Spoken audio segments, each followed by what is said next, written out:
Hello, my name is Michael Weiß. I'm orthopedic shoemaker in Traunstein for over 30 years as a self-employed one. What I want to do now is to introduce the theme proof of efficacy in day-to-day patient's care. Biomechanic feedback as a tool for good treatments. I held this lecture on the Congress in Köln 2023 in October, but now I will talk this in English with hope for more range of this very important theme. Okay, the major theme was analyze, understand, care. More knowledge for better care. This is a theme really got to me since it has been burning on my nails for years, actually since I've been a trainee. So we always thought we should be able to measure something. Pressure, posture, balance, biomechanics, sensation of the patients, centimeters or degrees. Something should be measurable. How can we measure this? With internal pressure soles, with back scanners, with pressure measuring plates under the feet to stand or to walk on. You can use a scale from 1 to 10. You can measure head rotation. You can measure optical comparisons with video and photos. Where could this measuring be done? On the foot, in the shoe, on the head, or with the whole person? Further is important, what is the right measurement level for which diagnosis? Is this question important, or could we use the whole person for everything? Then it should also not to be too expensive.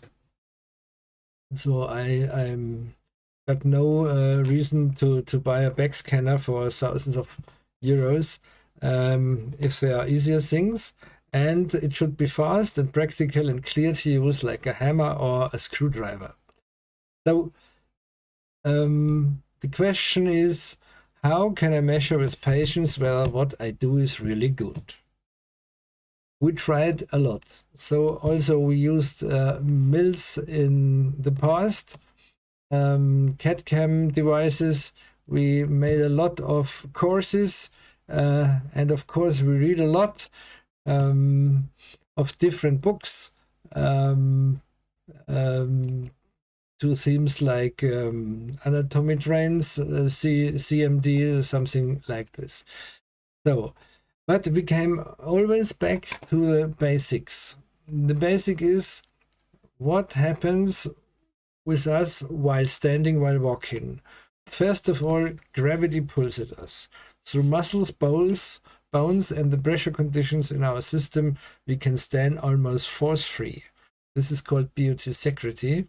What happens when changes are made at the base, on the feet, with insoles, with shoe adjustments, with bandages or something else. So through the systems in place, hip, spine and head will react. The biomechanical feedback of becoming straighter could be used as a measuring level for good fittings. This was the thought, and this was the way. So how could this be measured?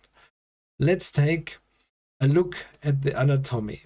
We got from Tom Myers this anatomy trains, and it helped me personally a lot to understand what and how our body does to keep balance. But there's not only the muscle change. We also consist of skeleton, of nerves, we get veins, we got arteries, we got a lymph system, we got muscles, and we got this tensegrity thing. And all this system must work well together for safe postural and movement regulation to be achieved. So a short insertion, but very interesting. Biotensegrity sees the body on the one hand as a system of forms like balloons or closed tubes that stabilize themselves via their inner pressure and outer skin. On the other hand, biointegrity sees or explains a system for reliable working between tissues, which are elastic, and bones, which are hard. And this is also a part of our postural regulations. The name is biotensegrity, from biology, tension, and integrity. It's a theme. We should have this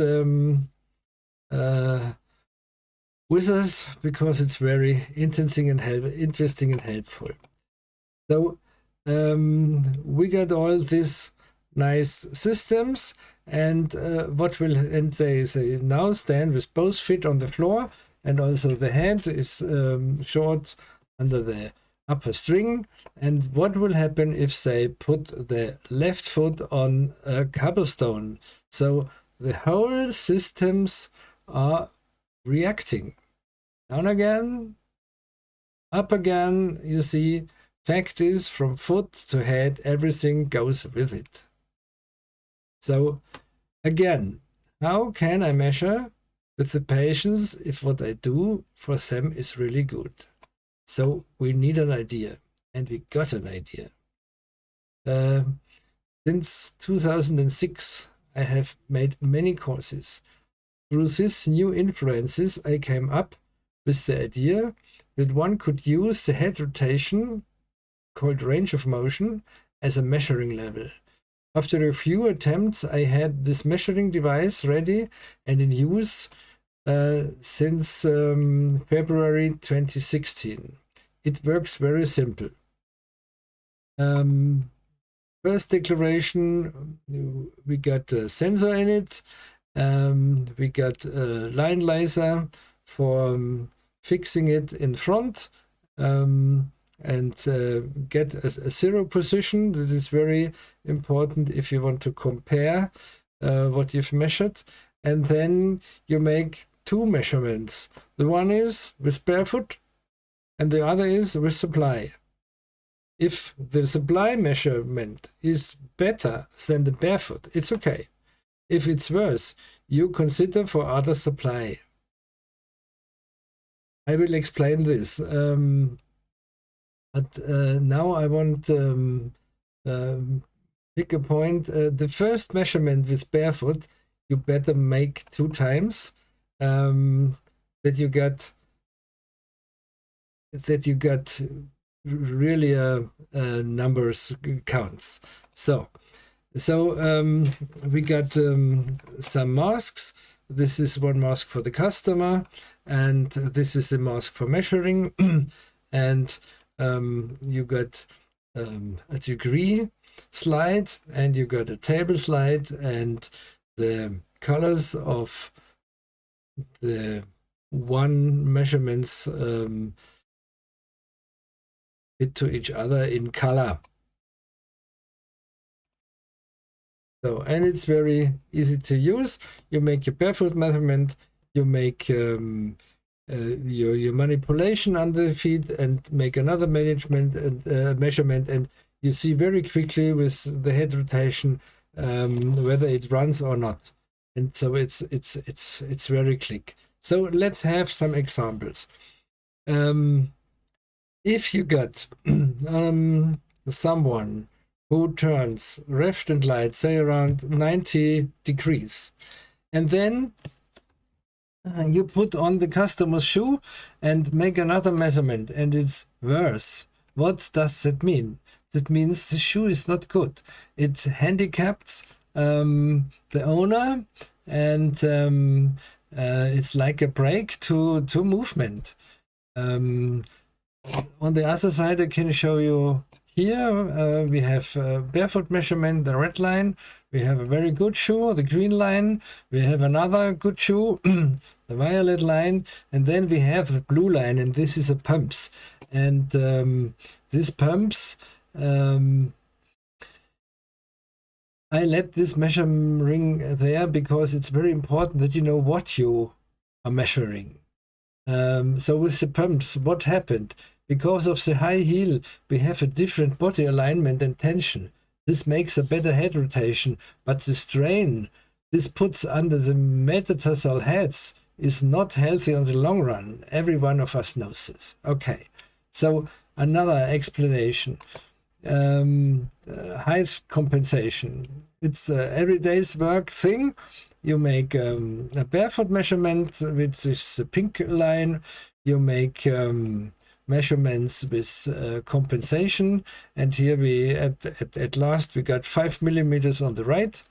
And then we also would like to know what happens with the compensation and the insole, and we made another measurement and it's very good. So this one feels very fine for the customer and for the worker.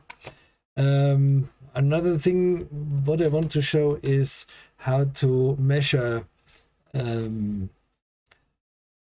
scoliosis. This lady visit me sometimes.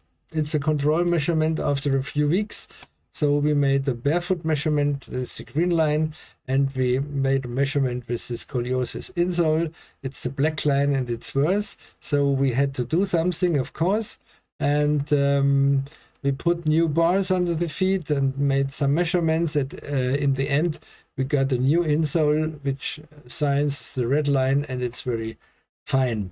So conclusion with both,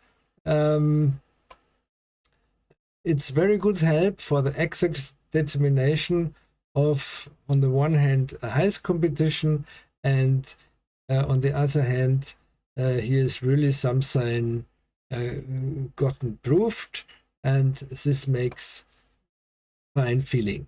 So in the same way, of course, you could measure other aids, such as glasses, functional clothing, or much more. So since 2016, I worked with this HMSU device, and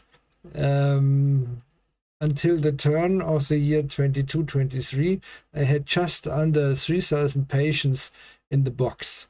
My son-in-law and my daughter were fit with big data, and we took a look at it, and we made a study. So what kind of study do we make? We made a parallel study, which is a study that looks back to comparing existing data. Looking back means also high seriousness, because there mustn't be found any extra study design. We just compared the existing measurements against each other and saw what comes out. So let me explain. At first we had a question: can head rotation show postural differences? This is what we want to show. And we had 1,430 patients that were well labeled. The others fell out because the labeling wasn't good. This happens if you get new devices and work a while with it, and by time you will get a labeling which is good.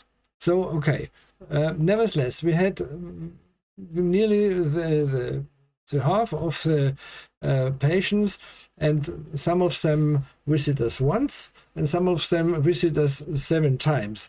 So from every time they visit us, there exists a data pair. A data pair is on the one side the barefoot measurement, and the second thing is the measurement with the insoles. So the data pair is barefoot and new insole. So we got from this 1,430 patients, we got 2,571 data pairs. And when we made a table with it, we saw the barefoot average ROM was 176, and with insole 220, so the result is 44 degrees. Here you see the normal distribution, the black line, barefoot measurement blue, and insole measurement the orange ones, and it's much more in degrees on this axis. So the fusion correlation coefficient, which is used for studies like this, runs with 0.93, what is very, very good. So the conclusion of the study is, yes, measuring head rotation is really a way to show what happens. So this was a shrink form of my speech. I hope you found something new. If you want to contact me, please use this Schuh-Werk website. There you will find an email address and you can write me your questions. So thank you very much. Bye bye.